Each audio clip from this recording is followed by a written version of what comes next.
1 பேதுரு 2ஆம் அதிகாரம் 9ஆம் வசனம்.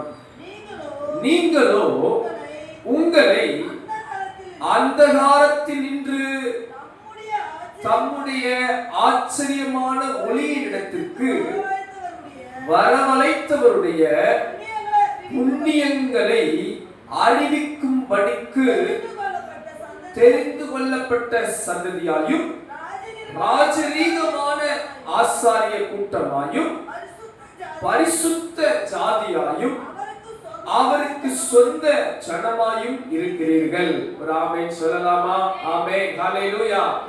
இந்த காலை நேரத்தில் அன்பானவர்களே, நமது வேதம் நம்மை எப்படிப்பட்டவர்கள் என்று வரையறுக்கிறதை சற்று கவனிப்போம். அன்பானவர்களே, இந்த உலகத்தில் ஒவ்வொருவருக்கும் ஒவ்வொரு ஐடென்டிட்டி இருக்கும். ஒரு கம்பெனியில ஒருவர் மேனேஜரா இருப்பார், இல்லை வேறு ஏதோ ஒரு போஸ்டிங்ல இருப்பார். ஒவ்வொருவருக்கும் ஒரு ஐடி இருக்கும். நாம் எல்லாருக்கும் ஒரு இந்திய அரசாங்கம் நமக்கு ஒரு ஆதார் கார்டு கொடுத்திருக்கிறது. அது நாம் இந்திய குடிமகன் இல்லாவிட்டால் நாம் இந்த தேசத்தில் தான் இருக்கிறோம் என்கிற அத்தாட்சிக்கு ஒரு அடையாளமாய் காணப்படுகிறது. இப்படி உலக பிரகாரமாக நாம் வேலை பார்க்கிற கம்பெனியோ இல்லை நாம் படிக்கிற ஸ்கூலோ கல்லூரிகளோ நாம் யார் என்கிற ஒரு அடையாளங்களை காண்பிக்கிறது. ஆனால் வேதம் நம்மை குறித்து சொல்லுகிற அடையாளத்தை கவனியுங்கள். வேதம் நம்மை யார் என்று சொல்லுகிறது என்று சிந்தித்து பாருங்கள். நீங்களோ உங்களை அந்தகாரத்தில் நின்று, அன்பானவர்களே, அந்தகாரம் என்றால் இருள். அந்தகாரம் என்பது பிசாசின் ராஜ்யத்தின் அடையாளம். பிசாசு கிரியை செய்கிற நேரம், பிசாசு செயல்படுகிற சூழல், இப்படிப்பட்ட பிசாசின் ராஜ்யங்கள், பொல்லாத செயல்கள், அந்தகார வல்லமை நின்று கர்த்தர் தம்மை என்ன பண்ணினாரா, நம்ம எல்லாரையும் ஆச்சரியமான ஒளியினிடத்திற்கு, வேதம் சொல்லுகிறது ஒளி, மெய்யான ஒளி இயேசுவே, வெளிச்சம் தேவனால் உண்டாக்கப்பட்டது. ஆண்டவர் வெளிச்சத்தை தந்த தேவனாய் இருக்கிறார். அவரே மெய்யான ஒளி, எந்த மனுஷனையும் பிரகாசிப்பிக்கிற ஒளி. அவரிடத்தில் இருள் இல்லை என்று வேதம் சொல்லுகிறது. தேவன் அவர் வெளிச்சத்தை தந்தவராய் இருக்கிறார். நமது வாழ்வை வெளிச்சத்துக்கு கொண்டு வந்திருக்கிறார். ஆண்டவர் இயேசு அழகாய் தமது பிள்ளைகளை பார்த்து சொன்னார், நீங்கள் இந்த உலகத்துக்கு வெளிச்சமாய் இருக்கிறீர்கள். ஆச்சரியமான ஒளியினிடத்திற்கு கர்த்தர் நம்மை வரவழைத்திருக்கிறார். எத்தனை பேர் ஆமென் சொல்ல முடியும்? ஹல்லேலூயா. இங்க இருக்கிற ஒவ்வொருவரையும் பார்த்து சொல்லுகிறேன், உங்கள் வாழ்வில் இருள் உங்களை ஆளுகை செய்யாது. அந்தகார வல்லமைகள் உங்களை தொட முடியாது. பாவங்கள் உங்களை அணுக முடியாது. சாபங்கள் உங்களை மேற்கொள்ள முடியாது. நீங்கள் ஒளியில் இருக்கும் வரை அந்தகாரங்களோ பாவங்களோ சாபங்களோ எந்த சாத்தானின் எதிர் வல்லமைகளோ உங்களை தொட முடியாது. எத்தனை பேர் அதை விசுவாசிக்கிறீங்க? ஏனென்றால் நாம் ஆச்சரியமான ஒளிக்கு வந்திருக்கிறோம். ஆச்சரியமான ஒளியிடத்திற்கு கர்த்தர் நம்மை கொண்டு வந்திருக்கிறார். ஒரு நாளில் அந்த காலத்தில் இருந்திருப்போம், அறியாமையில் இருந்திருப்போம், நாம் பாவத்தில் இருந்திருப்போம், சாபங்களில் இருந்திருப்போம், பொல்லாத செயல்களில் இருந்திருப்போம். ஆனால் இன்றைக்கு கர்த்தர் நம்மை ஆச்சரியமான ஒளியிடத்திற்கு கொண்டு வந்திருக்கிறார். நாம் வெளிச்சத்தின் பிள்ளைகளாய் இருக்கும்படி, ஒளியின் பிள்ளைகளாய் இருக்கும்படி, இருளில் நாம் அகப்பட்டு விடாதபடி கர்த்தர் நம்மை வெளிச்சத்துக்கு கொண்டு வந்திருக்கிறார். அப்படி என்னை ஆண்டவர் வெளிச்சத்துக்கு கொண்டு வந்திருக்கிறார் என்று சொல்கிறவர்கள் கரங்களை உயர்த்தி அல்லேலூயா சொல்லலாமா? அல்லேலூயா. அப்படி வெளிச்சத்துக்கு கொண்டு வந்தவருடைய புண்ணியங்களை, அவர் நமக்கு செய்த நன்மைகளை நாம் அறிவிக்கும்படியாக தெரிந்து கொள்ளப்பட்டிருக்கிறோம். எத்தனை பேர் ஆமென் சொல்றீங்க? அல்லேலூயா. இயேசு நமக்கு செஞ்ச நன்மையை நாம் அறிவிக்க வேண்டும். ஆண்டவர் நமக்கு செய்த ஆசீர்வாதங்களை, ஆண்டவர் நமக்கு செய்த நன்மைகளை நாம் பிறருக்கு சொல்லிக்கொண்டே இருக்க வேண்டும். நமது வாழ்வில் ஆண்டவர் எத்தனையோ நன்மைகளை செய்திருப்பார், எத்தனையோ அதிசயங்களை செய்திருப்பார். நாம் அதை அப்படியே வைத்துக் கொண்டவர்களாக இராதபடி நாம் போகிற இடங்களில், வேலை பார்க்கிற இடங்களில், சபைகளில் கர்த்தரை குறித்து சாட்சியாய் அறிவித்துக் கொண்டே இருக்க வேண்டும். அப்படி அறிவிக்கத்தக்கதாக தேவன் நம்மை முன்குறித்து தெரிவித்திருக்கிறார். எத்தனை பேர் ஆமென் சொல்ல முடியும்? ஹல்லேலூயா. பக்கத்துல இருக்கவங்களை பார்த்து சொல்லுங்க, இயேசு உங்களுக்கு நன்மை செய்வார், செய்திருக்கிறார், செய்ய போகிறார். அதை பிறருக்கு சொல்ல வேண்டும். ஹல்லேலூயா. நன்மையை பெற்றுட்டு அமைதியா இருக்க கூடாது. ஆண்டவர் நம்ம வாழ்க்கை எத்தனை நன்மைகளை செய்திருக்கிறார். நான் ஒரு ஆண்டவர் அறியாத குடும்பத்தில் பிறந்தவர். நான் பிறப்பிலே இயேசுவை ஆராதித்த குடும்பத்தில் பிறந்தவன் அல்ல. எனது வாழ்க்கையிலே தேவன் என்னை தொட்ட விதம் ஆச்சரியமானது. நான் இயேசுவே மெய்யான தேவன் என்று யாரோ சொல்லி இல்லை ஏதோ இந்த உலக மனிதர்கள் சிந்திப்பது போல, கிறிஸ்தவர்கள் என்றால் மதம் மாற்றுகிறவர்கள் என்று நினைப்பது போல அல்ல. என் வாழ்வில் மெய்யான இரட்சகரை நான் கண்டுகொண்டேன். மெய்யான தேவனை கண்டுகொண்டேன். அவருடைய வார்த்தை தொடுதலை உணர்ந்து கொண்டேன். அவரின் வாழ்வில் விடுதலையாக்கிற விதத்தை புரிந்து கொண்டேன். அநேகர் எங்கள் குடும்பத்தில் என்னை பார்த்து ஆச்சரியப்படுவார்கள். என்னை பார்த்து கேட்கும் போது, நீ என்னம்மா இயேசுவை நம்பி போயிட்டியா? இல்ல, நான் இயேசுவை நம்பி மட்டும் போகல, இயேசுவை நம்ப சொல்லத்தக்கதான ஊழியை செய்து கொண்டு இருக்கிறேன். ஹல்லேலூயா. எதற்கு புரியுது? நான் இயேசுவை நம்புற ஆள் மட்டும் இல்லைங்க, இந்த இயேசுதான் வழியும் சத்தியமும் ஜீவன் என்று அநேகருடைய ஆத்துமாக்கள் வாழ்வில் விடுதலை உண்டாகத்தக்கதாக நான் இந்த சத்தியத்தை பிரசங்கித்துக் கொண்டிருக்கிறேன். ஹல்லேலூயா. காரணம், இதை நான் கண்டுகொண்டேன். இந்த ஒளியின் ஆசீர்வாதத்தை நான் பெற்றுக்கொண்டேன். ஆதலால் இருளில் இருக்கிற ஜனங்களுக்கு இந்த வெளிச்சத்தை காண்பிக்க கர்த்தர் நம்மை தெரிந்து கொண்டிருக்கிறார். ஹல்லேலூயா. அப்படி ஆண்டவர் இந்த புண்ணியங்களை அறிவிக்கத்தக்கதாக நம்மை ஒரு 4 வித கூட்டத்தாராய் கர்த்தர் பார்க்கிறார். இந்த காலை நேரத்திலே ஆச்சரியமான ஒளிக்கு வந்த நீங்கள் யார் என்று ஒரு 4 காரியங்களை உங்கள் முன் வைக்க போகிறேன். முதலாவது ஒரு காரியம், இந்த ஆச்சரியமான ஒளிக்கு வந்த நீங்கள், வேதம் சொல்லுகிறது தெரிந்து கொள்ளப்பட்ட சந்ததி. எல்லாரும் சொல்லுங்க பார்க்கலாம். தெரிந்து கொள்ளப்பட்ட சந்ததி. அல்லேலூயா. அன்பானவர்களே, நீங்க நினைக்க வேணாம், ஏன் நான் இங்க உட்கார்ந்து இருக்கிறேன். ரொம்ப சிம்பிள். கர்த்தர் உங்களை தெரிந்து கொண்டதால் நீங்கள் இங்க உட்கார்ந்திருக்கிறீர்கள். எத்தனை பேர் அதை உண்மையை விசுவாசிக்கிறீங்க? நீங்க நினைச்சா இன்னைக்கு எங்கேயாவது போயிருக்கலாம். ஒருவேளை இன்னைக்கு சண்டே, நிறைய பேருக்கு ஹாலிடே, நிறையா பிக்னிக் போறவங்க இருப்பாங்க, நல்லா எங்கேயாவது ஒரு மால் போறவங்க இருப்பாங்க, தியேட்டர் போறவங்க இருப்பாங்க, உலக பிரகாரமா எங்கெங்கயோ நேரங்கள் செலவிடுகிற கூட்டங்கள் இருப்பாங்க. ஆனா நீங்க தேவ சமூகத்துல கர்த்தருடைய ஆலயத்துல வந்து இன்னைக்கு நீங்க நன்றி சொல்லி துதித்து ஜெபிக்க வந்திருக்கிறீர்கள் என்றால் தேவன் உங்களை தெரிந்து கொண்டிருக்கிறார். அந்த பக்தி உள்ளவனை கர்த்தர் தமக்காக தெரிந்து கொள்வாராம். அந்த முழு உலகத்தை சிந்தித்து பாருங்கள். கோடி கோடி ஜனங்கள் இருக்கிறார்கள். ஆனால் எல்லா ஜனங்களும் தேவனால் தெரிந்து கொள்ளப்பட்ட ஜனங்களா இல்லை. பலர் பல வழிகளில் போகிறார்கள். சுயமான பாவமான வழிகளில் இன்னும் இருளிலே இருக்க விரும்பிக் கொண்டிருக்கிறார்கள். ஆனால் ஆண்டவர் உங்களையும் என்னையும் வெளிச்சத்துக்கு வரும்படி, ஒளிக்கு வரும்படி கர்த்தர் நம்மை தெரிந்து கொண்டிருக்கிறார்.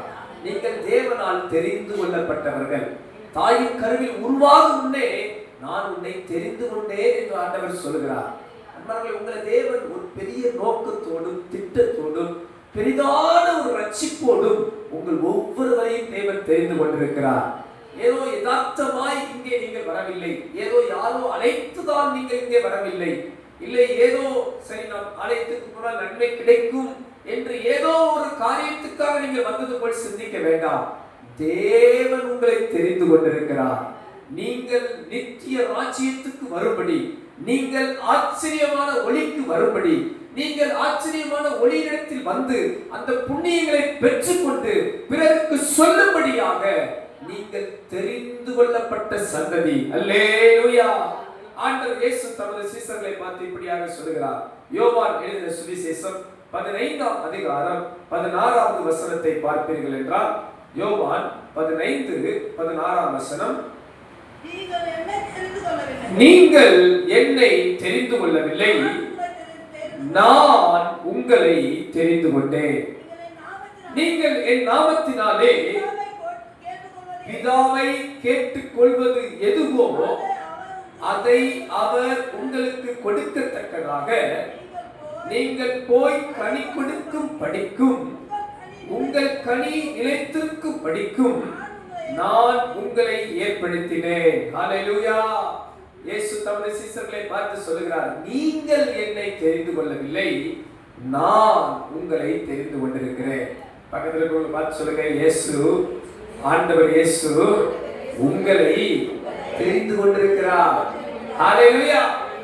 கனி கொடுக்கும்படி, அவருக்காக வாழும்படி, ஒளியினிடத்திற்கு வரும்படி, ஆசீர்வாதம் பெற்றுக்கொள்ளும்படி ஆண்டவர் உங்களை தெரிந்தெடுத்திருக்கிறார். அன்பார்ந்தவர்களே, இயேசுவின் அருகே வந்தவர்கள் யாரும் வெறுமையானவர்கள் அல்ல, வெறுமையாக்கப்பட்டவர்கள் அல்ல. கர்த்தர் அவர்களை நிறைவாக்குவார். அன்பார்ந்தவர்களே, உங்களை தேவன் தெரிந்து கொண்ட நோக்கம் உங்க வாழ்வை ஆசீர்வதிக்கவே தெரிந்து கொண்டிருக்கிறார். நன்மைகளை கொடுக்கவே தெரிந்து கொண்டிருக்கிறார். உங்கள் குறைவை எல்லாம் நிறைவாக்கவே தெரிந்து கொண்டிருக்கிறார். உங்கள் வாழ்விலே புதிய நன்மைகளை கொடுக்கவே தெரிந்து கொண்டிருக்கிறார். வேதத்திலே தேவன் தெரிந்து கொண்ட பாத்திரங்கள் எல்லாம் தேவன் நாமம் மகிமைப்படத்தக்கதாக ஆசீர்வாதமான பாத்திரங்களாய் இருந்தார்கள். உங்க வாழ்விலோ தேவன் உங்கள் பழைய வாழ்வை மாற்றி உங்களை நன்மைக்கு ஏதுவாகவே மாற்றுவார். நிறைவான ஆசீர்வாதங்களுக்கு ஏதுவாகவே மாற்றுவார். உங்களுடைய பழைய காரியங்களை எல்லாம் மாற்றி நீங்கள் அநேகருக்கு பிரயோஜனமாய் இருக்கும்படி கர்த்தர் உங்களை ஆசீர்வதிப்பார். ஒனேசிமு என்கிற ஒரு தேவ மனிதனை குறித்து வேதம் சொல்கிறது. அவன் முன்பு ஒரு பிரயோஜனமற்றவன். அவன் தேவனால் தெரிந்து கொள்ளப்படுவதற்கு முன்பு அந்த காலத்தில் இருந்தபோது அவன் ஒரு யூஸ்லெஸ். அவனால் ஒரு நன்மையும் இல்லை. அவனிடத்தில் சொல்லத்தக்க நன்மை ஒன்றுமே இல்லை. அவன் அவனுடைய எஜமானுக்கு துன்பமாகவே இருந்தான், தொல்லையாகவே இருந்தான், போராட்டமாகவே இருந்தான். பல நேரங்களில் நமது வாழ்வு அர்த்தமற்ற வாழ்வு போல தெரியலாம், வெறுமையாக்கப்பட்ட வாழ்வு போல இருக்கலாம். நான் யாருக்கும் பயனாய் இல்லையே, நான் ஒரு யூஸ்லெஸ்ஸாக இருக்கிறேனே என்று பல வேதனைப்படுவார்கள். என் வாழ்க்கையில நன்மை என்று சொல்ல எதுவுமே இல்லையே என்று கலங்குவார்கள். ஆனால் பாருங்கள், இந்த ஒனேசிமுவை கர்த்தர் தொட்டார், தேவன் சந்தித்தார். சந்தித்த பின்பு வேதம் சொல்லுகிறது, அவன் முன்புதான் பிரயோஜனமற்றவன், இப்பொழுதோ அவன் பிரயோஜனம் உள்ளவன். தேவன் தெரிந்து கொள்ளுகிற பாத்திரங்கள் எல்லாம் அது மாறும், ஆசீர்வதிக்கப்படும், மறுரூபம் அடையும். இந்த கால நேரத்தில் உங்க வாழ்வை பார்த்து நான் தாழ்மையா சொல்லுகிறேன், உங்கள் வாழ்வு ஆசீர்வதிக்கப்படும், மறுரூபம் ஆகும், விடுதலை அடையும். உங்கள் வாழ்வு முன் போல் அல்ல. நீங்கள் கர்த்தரால் தெரிந்து கொள்ளப்பட்டபடியால் உங்கள் பழைய சூழ்நிலைகள் நிச்சயம் மாறும் என்று கர்த்தர் சொல்லுகிறார். உங்களை தேவன் தெரிந்து கொண்டிருக்கிறார். இதுவரை எப்படி இருந்தீர்களோ என்று தெரியாது. நீங்கள் தேவனால் தெரிந்து கொள்ளப்பட்டவர்களாய் மாறின பின்பு இப்பொழுது உங்கள் வாழ்வில் தேவ இடைப்படுதல் இருக்கும், தேவ கரம் இருக்கும், தேவ தொடுதல் இருக்கும், கர்த்தருடைய ஆவியானவருடைய அசைவாடுதல் காணப்படும். ஆண்டவர் உங்கள் குடும்பங்களுக்குள் இறங்குவார், உங்கள் வாழ்க்கைக்குள் இறங்குவார். உங்களுடைய ஒவ்வொரு காரியத்திலும் தேவனுடைய இடைவெளிகள் காணப்படும். நீங்கள் தேவனால் தெரிந்து கொள்ளப்பட்ட சந்ததி. அல்லேலூயா சொல்லுங்க, சந்ததியை கர்த்தர் ஆசீர்வதிப்பார். ஹalleluya. கர்த்தர் எனக்கு சந்ததியை ஆசீர்வதிக்கிறவராய் இருப்பார். நான் தாழ்மையா சொல்றேன், ஆண்டவர் உங்க சந்ததியவே தெரிந்து கொண்டிருக்கிறார். உங்களை மட்டுமல்ல, உங்களுக்கு தேவன் பிள்ளைகளையும் பிள்ளைகளின் பிள்ளைகளையும் தந்து உங்கள் சந்ததி கர்த்தருடைய சந்ததியாய் மாறுபடி செய்வார். ஹalleluya. எத்தனை பேர் அப்படி இருக்குன்னு நினைக்கிறீங்க? என் சந்ததியே கர்த்தரால் தெரிந்து கொள்ளப்பட்ட சந்ததியாய் இருக்க வேண்டும். ஆமென். சில நேரங்களில் பாருங்க, நான் கர்த்தரை ஆராதிச்சு திருப்தி அடைஞ்சிடக்கூடாது. நான் தேவனால் தெரிந்து கொள்ளப்பட்டேன், நான் வல்லமையா என்ன ஆண்டவர் ஆசீர்வதிச்சிட்டார், வல்லமையா என்ன பயன்படுத்துறார், அப்படி திருப்தி அடைஞ்சிடக்கூடாது. என் சந்ததியும் கர்த்தரால் தெரிந்து கொள்ளப்பட்ட சந்ததியாய் இருக்க வேண்டும். ஆரோனையும் அவனுடைய சந்ததியும் தேவன் ஆசாரியத்துவத்துக்கு அழைத்தது போல ஒரு சந்ததி கர்த்தருடைய சந்ததி என்று சொல்லப்படத்தக்கதாக நமது சந்ததியே தலைமுறையே கர்த்தரால் தெரிந்து கொள்ளப்பட்டதா இருப்பதாக. கரங்களை அசைத்து அல்லேலூயா சொல்லுங்க. அல்லேலூயா. கிறிஸ்துவின் வருகை தாமதிக்குமானால் தலைமுறை தலைமுறையாய் என் பிள்ளை, என் பிள்ளைகளின் பிள்ளைகள் தேவ சபையில் நாட்டப்பட்டு ஒளிவமர கன்றுகளை போல கர்த்தரால் தெரிந்து கொள்ளப்பட்ட சந்ததி போல கர்த்தரை ஆராதிக்கிற கூட்டமாய் இருப்பார்களாக. ஹalleluya. கர்த்தர் நம்மை தெரிந்து கொண்டிருக்கிறார். உலகம் உங்களை ஒதுக்கி இருக்கலாம், இயேசு உங்களை தெரிந்து கொண்டிருக்கிறார்.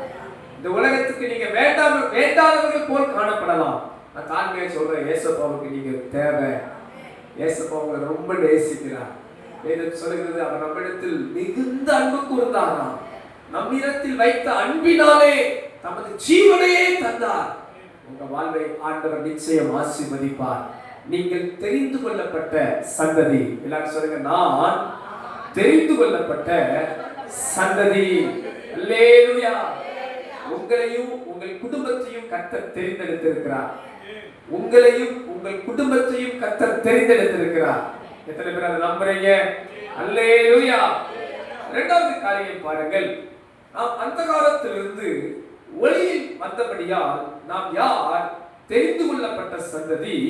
வேதம் சொல்லுகிறது ராஜரீக ஆசாரிய கூட்டம். ஒரு ஆமென் சொல்லுங்க. ராஜரீக ஆசாரிய கூட்டம். ஆசாரிய கூட்டம் என்றால் என்ன? அன்பானவர்களே, சற்று கவனிக்க அன்பாய் கேட்கிறேன். பழைய ஏற்பாட்டிலே ஆசாரியத்துவம் என்பதை தேவனே ஏற்படுத்தினார். ஆசாரியன் யார் என்றால் ஜனங்களுக்காக தேவனிடத்தில் செபிக்கிறவன், ஜனங்களுக்காக தேவ சமூகத்தில் பலிகளை ஏறெடுக்கிறவன், ஆராதனை முறைமைகளை நடத்துகிறவன். இன்றைக்கு கிறிஸ்துவுக்குள் நாம் ஒவ்வொருவரும் ராஜரீக ஆசாரிய கூட்டங்களாய் கர்த்தர் மாற்றி இருக்கிறார். எத்தனை பேர் ஆமென் சொல்லுங்க? அல்லேலூயா. அந்த காலத்தில் இருந்தபோது நமக்கு இப்படி ஆசீர்வாதம் கிடைக்கவில்லை. நாம் இருளில் இருந்தபோது இந்த ஆசீர்வாதத்துக்குரியவர்களாய் அல்ல, நாம் அழிவுக்குரியவர்களாய், ஒதுக்கப்பட்டவர்களாய், சாபத்துக்குரியவர்களாய் இருந்தோம். ஆனால் வெளிச்சத்துக்கு வந்த பின்பு நீங்கள் நானும் ஒரு ஸ்லாக்கியம் பெற்றிருக்கிறோம். என்ன ஸ்லாக்கியம் என்றால் மெய்யான தேவனை ஆராதிக்கிற ஒரு ஸ்லாக்கியம் பெற்றிருக்கிறோம். எத்தனை பேர் ஆமென் சொல்ல முடியும்? மெய்யான தேவனை ஆராதிக்க ஒரு ஸ்லாக்கியம் பெற்றிருக்கிறோம். ஆராதனை என்றால் என்ன? தேவனுக்குரிய மகிமைகளை, கனத்தை செலுத்துவது. ஒரு ஆசாரியன் கர்த்தருடைய பலிகளையும் கர்த்தருக்குரிய முறைமைகளையும் கடைபிடிக்க வேண்டும். நீங்களும் நானும் ராஜரீக ஆசாரிய கூட்டம் என்று வேதம் சொல்லுகிறது. ஆதலால் தான் ஒரு ஆண்டவரை அறிந்த தேவ பிள்ளைகள் ஆராதனையை தவறவிடவே கூடாது, சபை கூடி வருவதை விட்டுவிடவே கூடாது. நீங்களும் நானும் கர்த்தரால் தெரிந்து கொள்ளப்பட்ட ஒரு ஆசாரிய கூட்டம். எத்தனை பேர் ஆமென் சொல்ல முடியும்? ஆசாரியன் தேவனுடைய ஆராதனை முறைமையில் நிற்க வேண்டும். கர்த்தரை ஆராதிக்கிற ஆராதனையில் ஆசாரியன் முன்பாக நிற்க வேண்டும். அப்ப நீங்களும் நானும் தேவனை ஆராதிக்கிற பிள்ளைகள். வேதம் சொல்லுகிறது அவரை தொழுது கொள்ளுகிறவர்கள் ஆவியோடும் உண்மையோடும் கர்த்தரை தொழுது கொள்ள வேண்டும். அன்பானவர்களே, நீங்கள் ஏதோ ஆலயத்துக்கு வந்தோம், கொஞ்ச நேரம் உட்கார்ந்தோம், மற்றவங்களை பார்த்தோம் என்று போய்விடாதபடி முழு மனதோடு, ஆவியோடு, உண்மையோடு கர்த்தரை ஆராதிக்கிற கூட்டமாய் நாம் இருக்க கர்த்தர் நமக்கு கிருபை தருவாராக. ஹல்லேலூயா. சொல்லுங்க, நான் ஒரு ஆசாரிய கூட்டம். ஹல்லேலூயா. கர்த்தரை நன்றாக துதிக்க, ஆராதிக்க ஆண்டவர் நமக்கு பலன் தருவாராக. பாருங்க, இன்னைக்கு நல்ல ஆண்டவரை துதிக்க துதிக்க உங்க வாழ்க்கையில் இருக்கிற எல்லா உபத்திரவங்கள் மாறும். பாருங்க, ஸ்தோத்திரங்களை ஏறெடுக்க ஏறெடுக்க கிருபை பெருகும். உங்க வாழ்க்கை சில போராட்ட பிரச்சனை இருக்கீங்களா? கொஞ்ச நேரம் உட்கார்ந்து நல்ல ஆண்டவரை ஸ்தோத்திரம் பண்ணுங்க. கர்த்தர் எல்லாவற்றிலும் கர்த்தரை ஸ்தோத்திரியுங்கள், இது உங்களை குறித்து தேவ சித்தமாய் இருக்கிறது. அப்ப நீங்க கொஞ்ச நேரம் ஸ்தோத்திர பலிகளை எடுக்க ஏறெடுக்க ஏறெடுக்க உங்க வாழ்க்கையில் இருக்கிற கவலைகள், பாரங்கள், போராட்டங்கள் கர்த்தர் உங்களை விட்டு நீங்கி போக செய்வார். கொஞ்ச நேரம் கர்த்தரை ஆராதிங்க. நீங்க கர்த்தரை ஆராதிக்க ஆராதிக்க ஒரு மகிமையின் பிரசன்னம் உங்களை நிரப்புகிறதை நீங்க பார்க்க முடியும். ஏனென்றால் ஆண்டவர் சொல்லியிருக்கிறார், என் நாமத்தை பிரஸ்தாபப்படுத்துகிற எந்த ஸ்தானத்திலும் நான் வந்து உங்களை ஆசீர்வதிப்பேன் என்று சொல்லியிருக்கிறார். நீங்கள் கர்த்தரை தொழுது கொள்ளும் போதெல்லாம் அவர் இறங்கி வந்து நம்மை ஆசீர்வதிப்பாராம். நீங்கள் ஆண்டவரை உயர்த்தும் போதெல்லாம் அவர் இறங்கி வந்து நம் ஒவ்வொருவரையும் ஆசீர்வதிக்க வல்லமையுள்ளவராய் இருக்கிறார். ஹல்லேலூயா. நீங்களும் நானும் ராஜரீக ஆசாரிய கூட்டம். வெளிப்படுத்தின விசேஷம் 1ஆம் அதிகாரம் 6ஆம் வசனம் இப்படியாக சொல்கிறது. வெளிப்படுத்தின விசேஷம் 1ஆம் அதிகாரம் 6ஆம் வசனம், நம்மிடத்தில் அன்பு கூர்ந்து தமது இரத்தத்தினாலே நம்முடைய பாவங்களற நம்மை கழுவி தம்முடைய பிதாவாகிய தேவனுக்கு முன்பாக நம்மை ராஜாக்களும் ஆசாரியர்களும் ஆக்கின அவருக்கு மகிமையும் வல்லமையும் என்றென்றைக்கும் உண்டாயிருப்பதாக. ஆமென். அல்லேலூயா. நம்மிடத்தில் அன்பு கூர்ந்தாராம், அவரது இரத்தத்தாலே நமது பாவங்களை கழுவினாராம். அது மட்டுமல்ல, பிதாவுக்கு முன்பாக நம்மை ராஜாக்களும் ஆசாரியர்களும் ஆக்கி இருக்கிறார். கரங்களை அசைத்து அல்லேலூயா சொல்லுங்க. ஹalleluya. உங்களிடத்தில் அன்பு கூர்ந்த ஆண்டவர், நமது பாவங்களை எல்லாம் கழுவின ஆண்டவர், நம்மை ராஜா ராஜகுமாரர்கள் ராஜா என்று சொல்லத்தக்க அளவுக்கு உயர்த்தி ஒரு ஆசாரியத்துவத்தை தந்து கர்த்தர் நம்மை ஆசீர்வதித்திருக்கிறார். ஹalleluya. அப்ப இந்த ஆசாரியன் கர்த்தரை ஆராதிக்க வேண்டும். அது மட்டுமல்ல, இந்த ஆசாரியன் ஜெபிக்க வேண்டும், ஜனங்களுக்காக ஜெபிக்க வேண்டும். உலகத்தில் எவ்வளவு பாவங்கள் அசுத்தங்கள் நடக்கிறது. எத்தனை பேர் தினமும் ஜெபிக்கிறீங்க? தேசத்துல காணப்படுகிற இந்த பொல்லாப்புகள் தீங்குகள்லாம் மாறணும். எத்தனை பேர் ஜெபம் பண்றீங்க? ஹல்லேலூயா. எத்தனை அநியாயங்கள் அக்கிரமங்களை நம்ம பார்க்கிறோம். எத்தனை சோதனையின் காலங்களுக்குள்ள நம்ம இருக்கிறோம். சிந்தித்து பாருங்கள் அன்பானவர்களே. பாவம் பெருகி இருக்கிற ஒரு காலத்துல இருக்கிறோம். ஆண்டவர்கிட்ட நம்ம ஜெபம் பண்ணணும்.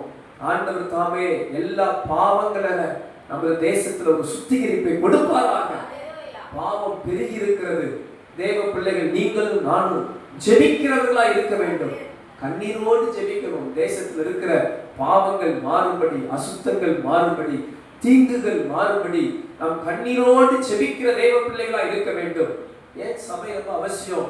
நாம் இணைந்து தேசத்துக்காக ஜெபிக்க வேண்டும்.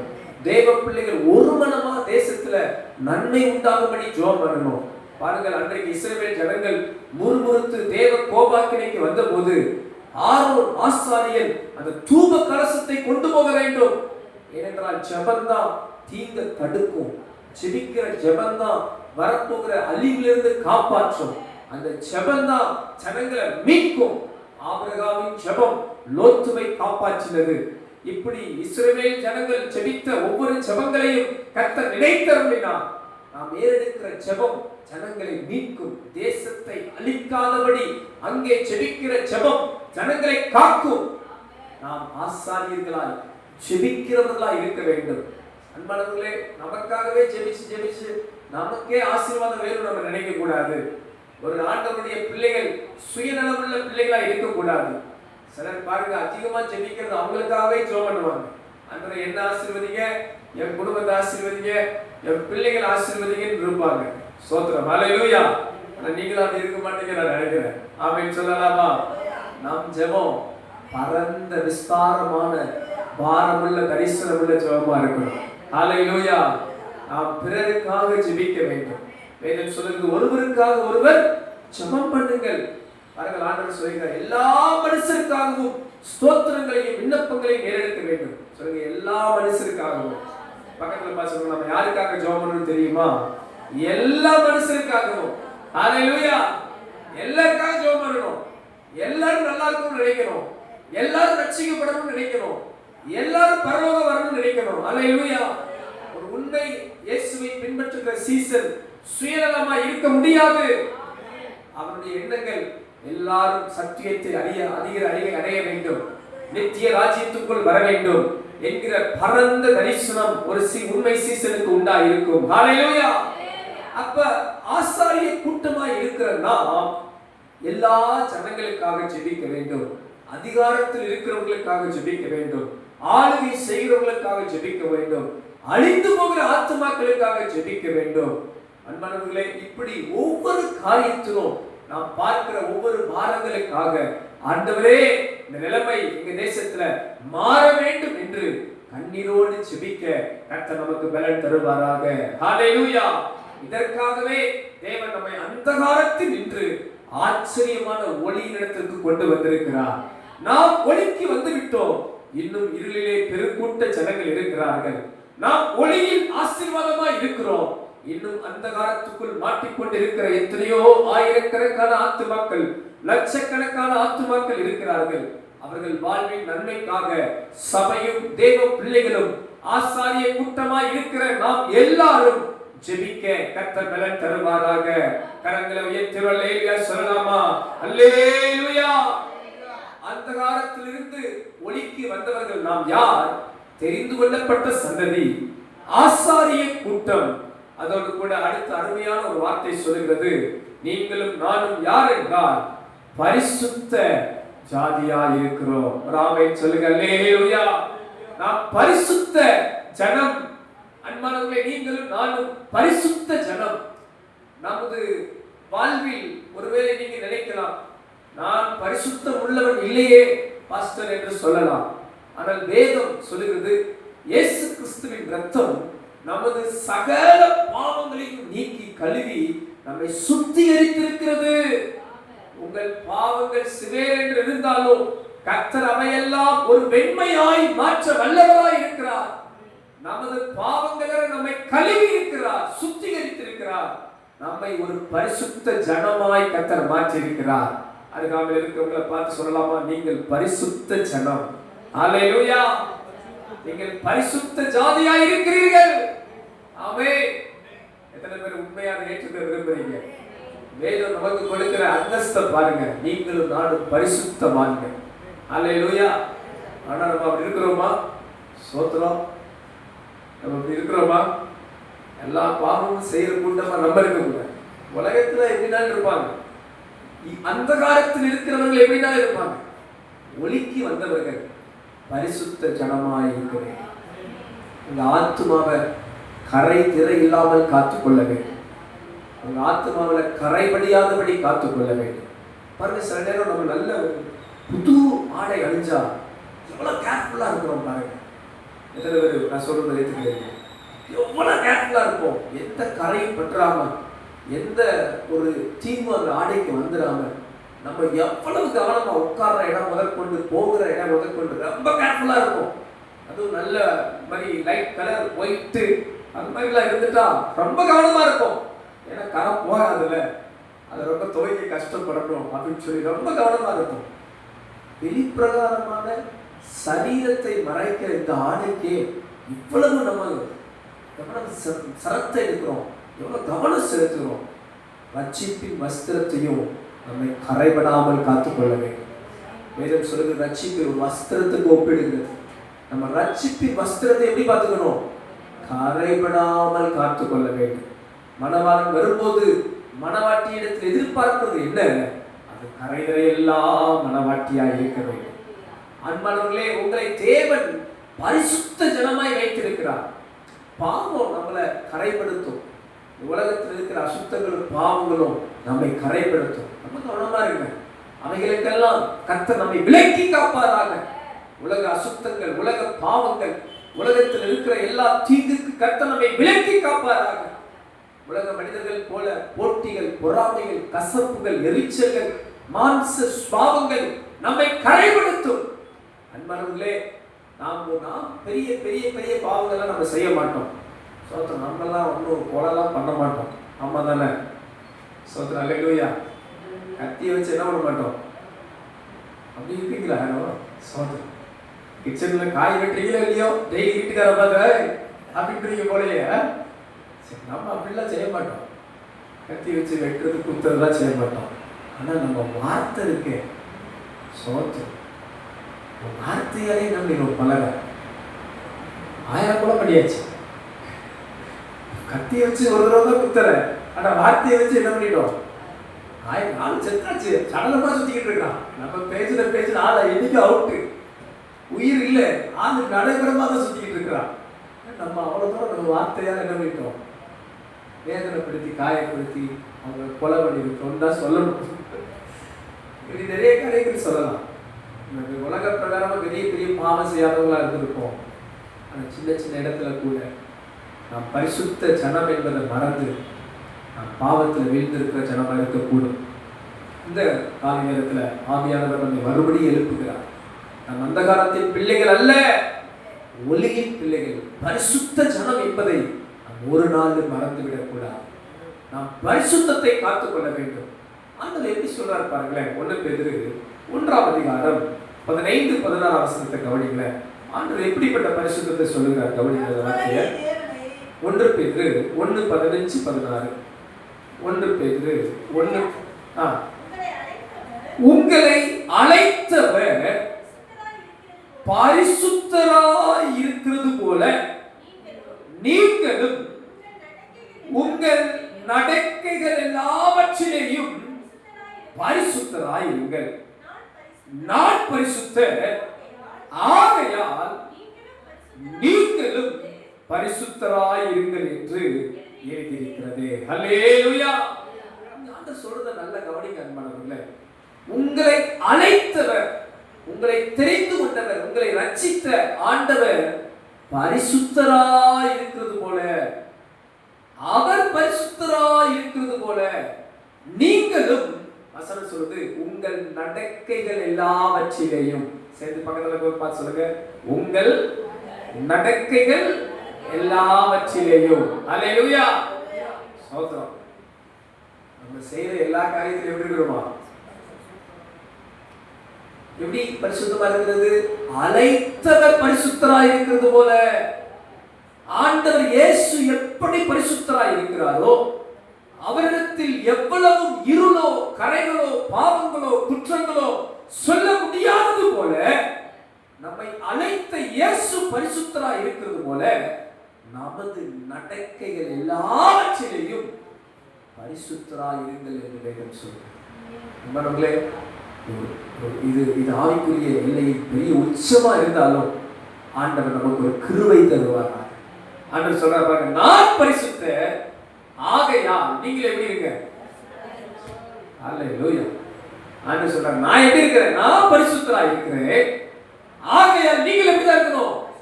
பரிசுத்தரா இருக்கணும். ஆமென். பாருங்க, பிசாசு என்ன சொல்லுவான்னா, நான் பொய்யனா இருக்கிறதுனால நீங்கள் எப்படிதான் இருக்கணும்? பிசாசு சொல்லுவாங்க.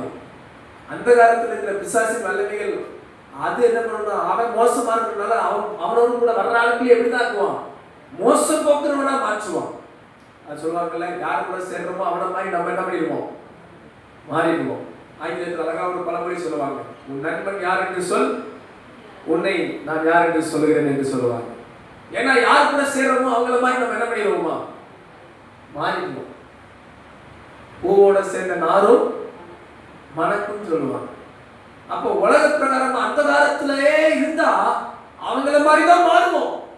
இங்க ஆண்டவர் சொல்றாரு, அப்பா நான் பரிசுத்தர் ஆகையால் என்னோடு கூட இருக்கிற தேவ பிள்ளையே, என்னால் தெரிந்து கொள்ளப்பட்ட தேவ பிள்ளையே, நான் உன்னை அழைத்திருக்கிறேன், தெரிந்து கொண்டிருக்கிறேன், நான் பரிசுத்தராக இருக்கிறது போல நீங்களும் பரிசுத்தராக இருங்கள். ஹல்லேலூயா. இந்த காலையில் உங்களை உற்சாகப்படுத்துகிறேன் நண்பர்களே. இந்த உலகம் பாவம் நிறைந்த உலகம் போல இருக்கலாம். எப்படி ஒரு தண்ணீருக்குள் தாமரை தண்ணீர் படாமல் இருக்கிறதோ, இந்த உலகத்துக்குள் நீங்கள் இருந்தாலும் அசுத்தங்களும் பாவங்களும் போராட்டங்களும் பிரச்சனைகளும் உங்களை பாவத்துக்குள் வீழ்த்தாதபடி பரிசுத்தத்தை காத்துக்கொள்ள கர்த்தர் கிருபை தருவாராக. ஹல்லேலூயா. ஒவ்வொரு நாளும் உங்க இதயத்தை நிதானித்து பாருங்க. ஒரு நாள் ஃபுல்லா ஓடி முடிச்சிட்டோம் அப்படின்னு சொல்லி ஜெபிக்காம தூங்காதீங்க. கொஞ்சம் இரவு படுக்கிறதுக்கு முன்னாடி சிந்திச்சு பாருங்க, இன்னைக்கு நான் உண்மையா நல்ல பிள்ளையா நடந்தனா? ஆண்டவர்கிட்ட கேளுங்க, ஏசப்பா இன்னைக்கு ஃபுல்லா எனக்கு தந்தீங்க, ஸ்தோத்திரம், நன்றி. உங்களுக்கு பிரியமா நானு நடந்தனா? ஸ்கூலுக்கு போகும்போது, காலேஜுக்கு போகும்போது, வேலைக்கு போகும்போது, என் வீட்டு காரியத்துல, என் கணவன் மனைவியின் இடத்துல உண்மையா நான் நல்ல பிள்ளையா நீங்க எதிர்பார்க்கிற மாதிரி நடந்தனா என்று ஆண்டவரோடு ஒப்புரவாகுங்க. கர்த்தர் உங்களை பரிசுத்தப்படுத்துவாராக. அல்லேலூயா. எத்தனை பேர் நீங்க பரிசுத்த ஜனமா இருக்கிறீங்க? எத்தனை பேர் பரிசுத்த ஜனமா இருக்கணும்னு விரும்புறீங்க? ஆண்டவர் இயேசு பரிசுத்தரா இருக்கிறது போல உங்களையும் என்னையும் கர்த்தர் பரிசுத்த ஜனமாய் வைத்திருக்கிறார். ஹல்லேலூயா.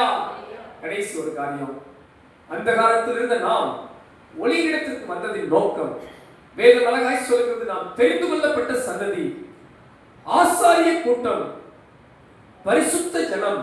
அது மட்டுமல்ல, வேதம் இப்படியாக சொல்கிறது, அவருக்கு சொந்த ஜனமாய் இருக்கிறீர்கள். ஹல்லேலூயா. யாராவது மீண்டும் ஒரு விஷயம் அந்த வசனத்தை வாசிக்கலாம். 1 பேதுரு 2ஆம் அதிகாரம் 9ஆம் வசனம். எல்லாம் சேர்ந்து வாசிப்போமா? ஒரு அருமையான வார்த்தை. இந்த வசனத்தை நம்ம மனப்பாடம் பண்ணிக்கொள்ள கர்த்தர் கிருபை தருவாராக. எல்லாம் சேர்ந்து வாசிக்கலாம். நீங்களோ உங்களை அந்த காலத்தில் நின்று தம்முடைய ஆச்சரியமான ஒளியிடத்திற்கு வரவழைத்தவருடைய புண்ணியங்களை அறிவிக்கும்படிக்கு தெரிந்து கொள்ளப்பட்ட சந்ததியாயும் ராஜரீகமான ஆசாரிய கூட்டமாயும் பரிசுத்த ஜாதியாயும் அவருக்கு சொந்த ஜனமாயும் இருக்கிறீர்கள். அல்லேலூயா. நீங்க உங்களுக்கு ரொம்ப சொந்தக்காரங்களெல்லாம் கவலைப்படாதீங்க. அல்லேலூயா. சிலர் சொல்லுவாங்க, எனக்கு சொந்தம் சொல்ல யாருமே இல்லை மாஸ்டர். நீங்க ஆண்டவருக்கு சொந்த ஜனமா இருக்கிறீங்க. நம்ம சபையார், ஆண்டவருடைய பிள்ளைகள், நம்ம எல்லாரும் ஆண்டவருக்கு எப்படிப்பட்டவங்களா இருக்கிறோம்? சொந்த ஜனம். பாருங்க, என் ஜனம் சொல்லி இருக்கலாம் ஆண்டவர். அவர் எப்படி உரிமை பாராட்டுறார் பாருங்களேன். எனக்கு என் சொந்தமான ஜனம். சிலர் பாருங்க, உதாரணமா ஒரு நல்ல பைக் நீங்க வாங்கியிருக்கிறீங்க. 4-5 பைக் இருக்கும்போது யாராவது உங்களுக்கு கேட்குறாங்கன்னா, இந்த பைக் யாரு, இது யாருன்னு கேட்கும்போது வீட சொல்லுங்க, என் பைக்கு, எனக்கு சொந்தமான பைக்கு. இல்லாட்டி இடங்கள் சொன்னா என்ன சொல்லுவோம்? எனக்கு சொந்தமான உரிமை. ஏன்னா இது எனக்கானது. யாருக்கும் என்ன பண்ண மாட்டேன், விட்டு கொடுக்க மாட்டேன். சும்மா யாரும் எடுத்துக்கங்கன்னு அனுமதிக்க மாட்டேன். சும்மா யாருக்காவது போனா போதும் விட மாட்டேன். ஏன்னா எனக்கு சொந்தமான இடம், எனக்கு சொந்தமான பொருள், எனக்கு சொந்தமான ஒரு ஆசீர்வாதம் என்று எவ்வளவு நாம் உரிமை பாராட்டுவோமோ அதை போலவே ஆண்டவரும் நம்ம அந்த காலத்தில் இருந்தபோது நம்ம தவறான பாதையில போயிட்டோம். ஒழுங்கி வந்த பின்பாக கர்த்தர் நம்ம மேல அந்த உரிமை பாராட்டுகிறார். நீங்கள் எனக்கு சொந்த ஜனமாய் இருக்கிறீர்கள். அன்பானவர்களே, இருக்கிற ஒவ்வொருவரையும் பார்த்து சொல்றேன், உங்க வாழ்க்கையில தேவன் ரொம்ப உரிமை பாராட்டுகிறார். இயேசு சிலுவையில மரித்ததின் நோக்கம் உங்க வாழ்வை ரட்சித்து விடுதலையாக்கி உங்களுக்குள்ள ரட்சிப்பை கொடுத்ததின் நோக்கம். இப்போது உங்களையும் என்னையும் தேவன் ஒப்புரவாக்கி இருக்கிறார். அவரது பிள்ளைகள் என்கிற அதிகாரத்தை கொடுத்திருக்கிறார். வேதம் சொல்கிறது, அவருடைய குமாரனாகிய இயேசுவை விசுவாசிக்கிறவன் எவனோ அவன் கெட்டு போகாமல் நித்திய ஜீவனை அடைவான். அவர்கள் எல்லாரும் தேவனுடைய பிள்ளைகளாகும்படி அதிகாரங்கள் கொடுக்கப்பட்டிருக்கிறது. நீங்களும் நானும் அவருக்கு சொந்த ஜனம். உங்க மேல கர்த்தர் உரிமை பாராட்டுவார். உங்க மேல உரிமை பாராட்டுவார். நீங்கள் அவருக்குரியவர்கள். என் ஜனம் நான் அளிக்கும் நன்மையால் திருப்தி ஆகும். அன்பானவர்களே, உங்களுக்கு தேவன் பல நன்மைகளை கொடுப்பார். ஏன்னா நீங்க அவருடைய ஜனம், நீங்கள் அவருக்குரியவர்கள். எத்தனை பேர் சொல்ல முடியும், நான் தேவனுக்குரியவன்? நீங்க அவருக்குரியவர்களாக இருப்பீர்கள் என்றால் உங்க வாழ்க்கையில தேவன் குறைவுகளை எல்லாம் நிறைவாக்குவார். உங்க தேவைகளை எல்லாம் சந்திப்பார். உங்களுடைய போராட்டங்களை எல்லாம் மாற பண்ணுவார். நீங்கள் அவருக்குரிய ஜனமாய் இருக்கிறபடியால் கர்த்தர் உங்களை எல்லா தீமை நின்றும் காப்பாற்றுவார். ஆபத்திலிருந்து காப்பாற்றுவார். உங்களுக்கு தேவன் தமது நன்மையை கொடுப்பார், ஆசீர்வாதங்களை கொடுப்பார். நீங்கள் அவருடைய ஜனமாய் இருக்கிறபடியால் உங்களை அவர் ஒரு நாளும் ஒருபோதும் கைவிடவே மாட்டார். அல்லேலூயா. எத்தனை பேர் அந்த உரிமையா சொல்றீங்க? நான் இயேசுவின் பிள்ளை சொல்லுங்க பார்க்கலாம். நான் இயேசுவின் பிள்ளை. ஏன்னா அவருக்கு சொந்த ஜனம் தான். அது அழகா ஒரு பாடல் பாடியிருக்கார். நான் இயேசுவின் பிள்ளை, பயமே இல்லை, என்னாலும் சந்தோஷமே. சொல்லலாமா? நான் இயேசுவின் பிள்ளை, பயமே இல்லை, என்னாலும் சந்தோஷமே. ஹல்லேலூயா. எத்தனை பேர் இங்க ஆண்டவருடைய சொந்த ஜனமா இருக்கிறீங்க? அப்படிதான் கர்த்தர் உங்களை எதிர்பார்க்கிறார், மாற்றி இருக்கிறார். அதனால் நீங்க பயப்படாதீங்க. உங்க வாழ்வின் காரியங்களை கண்டு கலங்காதீங்க. உங்கள் பரமபிதா உங்கள் தேவைகளை எல்லாம் அறிந்திருக்கிறார். அவருக்கு சித்தம் இல்லாமல் உங்கள் தலை முடி கூட உதிராது என்று வேதம் சொல்லுகிறது. அன்பானவர்களே, உங்க வாழ்க்கையில தேவன் தமது சித்தத்தை நிறைவேற்றுவார். ஐயோ, என் வாழ்க்கை எப்படி போய் முடியுமோ தெரியலையே, என் எதிர்காலம் எப்படி இருக்குமோ தெரியலையே என்ற பயமும் கலக்கமும் வேண்டாம். உங்களுக்கும் எனக்கும் ஒரு பரலோக தகப்பன் இருக்கிறார். எனக்கு ரொம்ப பிரமிப்பான ஒரு காரியம். நான் பல மார்க்கங்களை படித்திருக்கிறேன். பல உலகத்தின் பல மார்க்கங்கள் உண்டு, கோட்பாடுகள் உண்டு. பாருங்க, ஒரு மார்க்கமானது, ஒரு வேதமானது கடவுளை தகப்பன் என்கிற உறவுக்குள் கொண்டு செல்லும் என்றால் வேத புத்தகத்தை தவிர வேற வழியே இல்லை. பாருங்க, எனக்கு இது ஒரு பெரிய ஆச்சரியமா இருக்கிறது. வானத்தையும் பூமியும் படைத்த கடவுளை அப்பா பிதாவே என்று கூப்பிடத்தக்க ஒரு உறவை ஏற்படுத்தத்தக்கதாக ஆண்டவர் இயேசு இந்த பூமியில் வந்தார். அல்லேலூயா. ஒரு முறை எனக்கு தெரிந்த ஒரு நல்ல நண்பர், அவர் வேற மார்க்கங்கள் கோட்பாடுகள் நம்பக்கூடியவர். அவர்கிட்ட கேட்டேன், கடவுளை நீங்க எப்படி பார்க்குறீங்க பிரதர் அப்படின்னு கேட்டேன். அவர் சொன்னார், கடவுளை நான் ஈட்டி பட்டையெல்லாம் வச்சுக்கிட்டு நீ வெறித்தனமா இருக்கிற ஒரு கொலையாளி மாதிரி பார்க்குறேன். எனக்கு ஒரு மாதிரி ஆயிடுச்சு. ஏன் இப்படி கற்பனை பண்றீங்க, ஏன் எதனால அப்படி அவருக்கு நினைக்கிறீங்க அப்படின்னு கேட்டேன். இல்லை, எனக்கு என்னமோ தெரியல, கடவுள் அப்படி போராளி மாதிரி இருக்கணும் அப்படின்னு தோணுது அப்படின்னு அவர் சொன்னார். ஸ்தோத்திரம். ஆனால் பாருங்க, வேதம் நமக்கு நமது ஆண்டவரை ஒரு தகப்பன் என்கிற ஸ்தானத்தில் அவர் நமக்கு அப்பாவாய் நாம் அவரது பிள்ளைகளா இருக்கிறோம். ஹalleluya. கரங்களை தட்டி அந்த ஆண்டவருக்கு மகிமை செலுத்தலாமா?